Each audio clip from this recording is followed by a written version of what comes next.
Most stories fade as we grow older. Fairy tales crumble, childhood illusions evaporate, fantasies collapse under the weight of adulthood. But somehow, one figure survives. One myth refuses to die. One character slips through the cracks of growing up and continues to live in the minds of children and adults around the world. Santa Claus. A man who lives in a place we can't reach, who sees what we cannot see, who judges what we do in private, and who magically rewards the worthy. On the surface, Santa is innocence wrapped in red fabric. But beneath that warm glow lies something far older, far stranger, and far more psychologically powerful than you were ever told. Tonight, you're not just hearing the story of Santa Claus. You're discovering the truth the world has been polishing, softening, and hiding for centuries. Because Santa did not begin as a jolly man who loves cookies. He didn't always live in the North Pole. His origins are woven into ancient fear, medieval punishment, cultural manipulation, and the psychology of control. Long before he became a symbol of joy, he was a symbol of power. And long before he became a character for children, he was a tool for shaping human behavior. To understand Santa Claus, you must step out of the snow globe fantasy and walk deep into the fog-covered forests of old Europe, where the legend was born not with bells and reindeer, but with judgment, fear, and discipline. Imagine this scene: winter in the Middle Ages, freezing nights, darkness stretching for 16 hours, villages where survival depended on following strict rules. In those times, parents didn't have bedtime stories, they had warnings. They told their children about figures who wandered the cold roads at night, watching them, listening to rumors, judging whether they had behaved. These stories weren't meant to comfort, they were meant to control. And at the center of these early tales stood a man named Nicholas. Not the soft, round Santa you know, but a tall, strict bishop who rewarded the obedient and punished the disobedient. His presence, even in story form, kept children in line. He was not meant to be magical, he was meant to be feared. And he was not alone. In many regions, Nicholas traveled with creatures, dark, horned companions like Krampus, figures with chains, fangs, and monstrous faces. They represented everything a child feared. Parents described them in vivid detail. If you disobeyed, Krampus would find you. If you lied, he would punish you. If you were lazy, he would drag you into the woods. And so, a legend was born long before Christmas lights existed. Santa was not a toy bringer, he was a psychological mechanism, a symbol of accountability in a time when fear was more reliable than hope. But human beings are strange creatures. We don't just pass down stories, we reshape them. We stretch them, soften them, distort them according to what we need emotionally, culturally, or socially. And as centuries passed, something fascinating happened. The figure once associated with discipline gradually transformed into a figure associated with joy. This wasn't an accident, it was a reflection of changing human psychology. As societies became safer and less governed by fear, people didn't want a punishing symbol anymore. They wanted wonder. They wanted excitement. They wanted magic.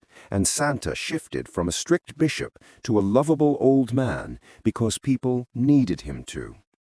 But even as the character changed, one thing didn't: the idea of being watched. That part stayed. Even in the modern myth, Santa still sees everything.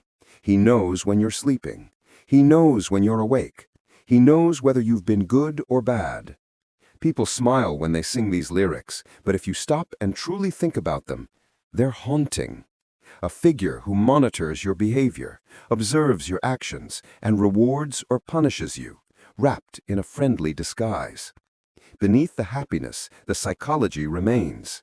Santa is a tool for shaping behavior, and that core function never disappeared. Yet here is the most fascinating part.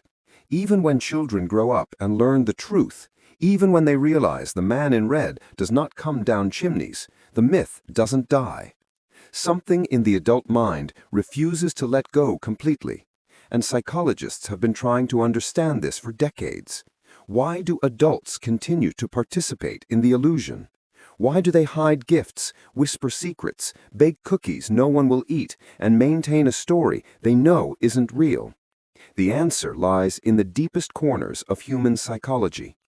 Santa represents everything adults secretly crave but rarely admit: the thrill of mystery, the warmth of nostalgia, the desire to relive childhood innocence, the comfort of believing someone benevolent is watching over them. Santa isn't just a children's story. He's a doorway back to a simpler emotional world adults deeply miss. He is the last surviving bridge between childhood wonder and adult responsibility. But the modern Santa, the version the entire world instantly recognizes, didn't emerge from mythology. He wasn't shaped by ancient stories. He wasn't crafted by religion. He was created by something far more powerful than all of that combined: marketing. In 1931, during the Great Depression, Coca-Cola needed a symbol of warmth, comfort, and emotional positivity. They needed an image that made people feel good during a dark time. So they redesigned Santa. They gave him the bright red suit, the round belly, the twinkling eyes, the soft, glowing smile, the joyful grandfather mood, and they put him everywhere: billboards, magazines, store windows. This wasn't just an advertising character. He was a psychological masterpiece built to cultivate emotion and trigger desire. The modern image of Santa Claus is, in many ways, the most successful marketing creation in human history. This version of Santa wasn't built for children. He was built for sales. He was built to associate warmth, family, happiness, and emotional comfort with consumption. And it worked. December became the most profitable month of the year. People didn't just buy gifts, they bought the feeling of participating in something magical. They bought nostalgia, they bought joy, they bought the experience of reliving a fantasy. The Santa we know today is a reflection of what corporations understand about human psychology: that if you give people a symbol they emotionally connect with, they will follow it, not because they're tricked, but because they want to. So what then is the truth behind Santa Claus?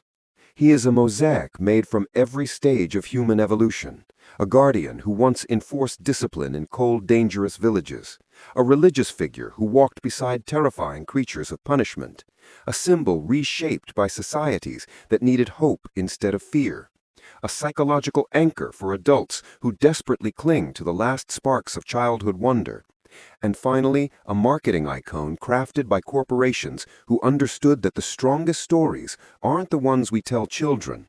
They're the ones adults never stop believing in. If you look carefully, Santa is not one story, but many. He is the myth of fear, the myth of hope, the myth of nostalgia, the myth of consumerism, and the myth of emotional memory, all merged into one figure who appears once a year and reignites something inside us we didn't even realize we were missing. So the next time December arrives and you see Santa in a mall, or glowing on a billboard, or hanging from a decoration, pause for a moment. Look past the red suit, past the smile, past the comforting illusion. Understand that you are not just looking at a holiday character. You are looking at the result of centuries of human psychology, ancient storytelling, emotional longing, and commercial influence. Santa Claus is not a myth designed for children. He's a myth designed for humanity, a mirror reflecting who we were, who we are, and who we wish we could be. Because sometimes myths survive, not because they're true, but because we need them.